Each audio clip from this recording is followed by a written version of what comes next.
Hello, everybody. My name is Peter Larson. I am the chair of the Ottawa Forum on Israel-Palestine, and I am thrilled to be talking for a few minutes today with Yazan Al Bawwab. Yazan is a young man. He is an Olympic athlete. In fact, I think he's the only Olympic athlete I've ever spoken to in my life. He has a special characteristic in that he is Palestinian. He represented Palestine in the most recent Tokyo Olympics, which is unusual as well. So Yazan, welcome to spend a few minutes with us. Thank you, Peter, for having me. Yazan, my understanding is that you are one of 5 Olympians to participate in the Palestinian delegation, and you're a swimmer. You competed in the 100 meters freestyle, if I got that correctly, maybe some other ones as well. Yes. Right. Yazan, you are represented Palestine, but my understanding is that you were not born in Palestine. So how do you come to represent Palestine how do you come to be Palestinian if you're not born in Palestine? Yeah, okay. So it's a bit complicated, Peter. So first I have an Italian nationality. I'm in Canada now. Might get the Canadian nationality. Was born in Saudi and lived in Dubai my whole life. So my dad and my parents were both refugees from Palestine. And it was a hard life over there, so they had to leave and find another place to start life and have a better life, a better quality of life. So they left to Italy and then Saudi and then all over the world, and that's how I'm multicultural or multi-international, whatever saying it is. So you grew up then in Dubai, is that correct? Yes. Yeah. And you learned to swim in Dubai, and somehow somebody you discovered somehow that you were a better than average swimmer. Well, I was swimming my whole life, and training with really high class people like the French federations and stuff. I even swam a little bit for Italy, almost got like good times.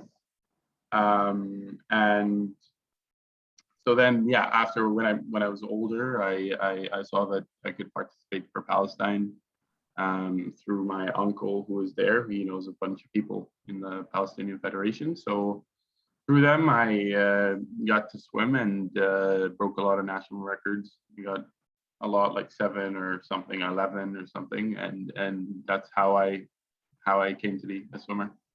Did you then compete for Palestine in other international events? Is that right? Yeah. So I went to Qatar. It's a World Cup. It's like for people in the area to race. It's like usually the Arab countries, and I did pretty well there. So that's why that's how I qualified to the Olympics. And then to compete at the Olympics on behalf of Palestine, how did you have to be a Palestinian citizen or have some kind of Palestinian documentation to be credibly Palestinian? So I have they call it a green card, not a green card, but Hawiya. Okay, it's called the green paper thing, where my parents gave it to me before I was 16, but a lot of Palestinian athletes can't actually go to Palestine because they don't have that, or their parents don't have that, and you can't go back even if you're like from any country. So since I have that, I'm allowed to go into Palestine, and I have been to Palestine a lot, not a lot, a couple times, and that's the reason why. If my parents chose not to give me, that means that I would never even be Palestinian on paper. So right now, if I want to travel to Ben Gurion, which is an airport on the land of Palestine, they would know that I have a green card and wouldn't allow me in.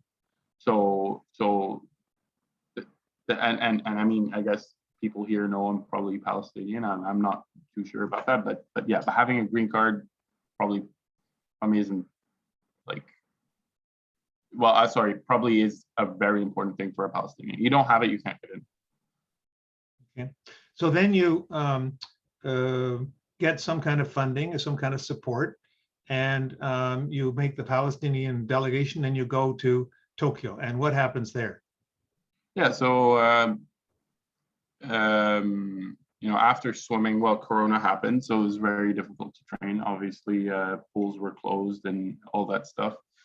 But after qualifying, they contacted me they bought me the tickets. Then they were like, you have to go, and so I went there to do what I have to do. I represent a lot of people, so everything I do, say, people I talk to, people I take photos with, everything is looked at.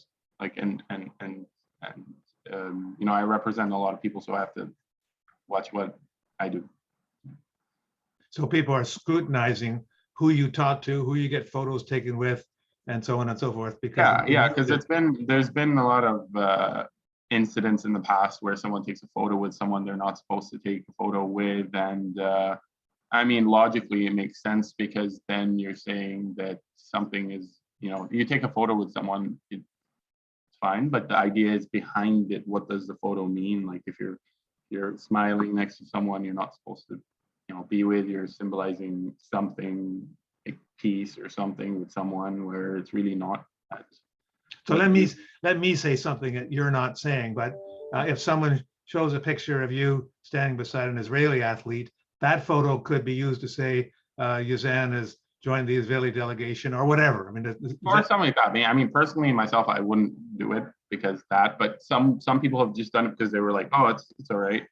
So you have to watch out who you take photos with. It's gonna go on social media, and people are gonna think like, oh, you're friends with them or whatever. Right. So, right. Okay. Yeah. And how did you do? I did okay. I did pretty well. It's not my personal record, but pretty well, but not as well as I have to do. I think next Olympics, hopefully I have to do a lot better, try to get in the top 20s in the world, which top 20 swimmers in the world, it's very hard, especially in swimming. Swimming is like running, like it's as if you're going to say you're the top 20 fastest runner in the world. Like that's like insane.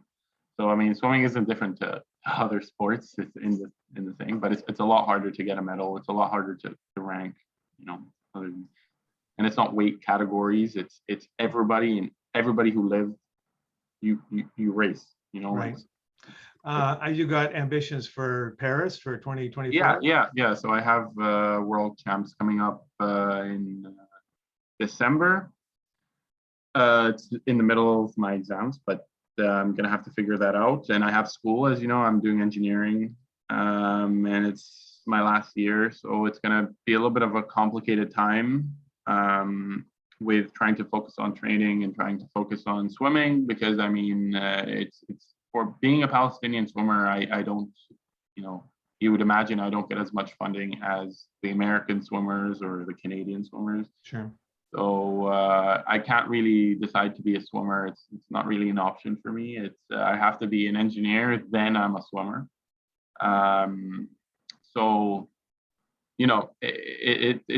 it's challenging, because when you speak to someone from like America or Australia, and they have everything they need to just focus on their sport, whereas someone like me, I'm blessed by God to have go to Canada and have good education and everything like that, but still I face some of the consequences that a Palestinian would face. My parents still strongly urge me to stick to studying, because that's the only way I could probably grow myself. And sure. They don't, it's sports isn't in the culture yet in Palestine.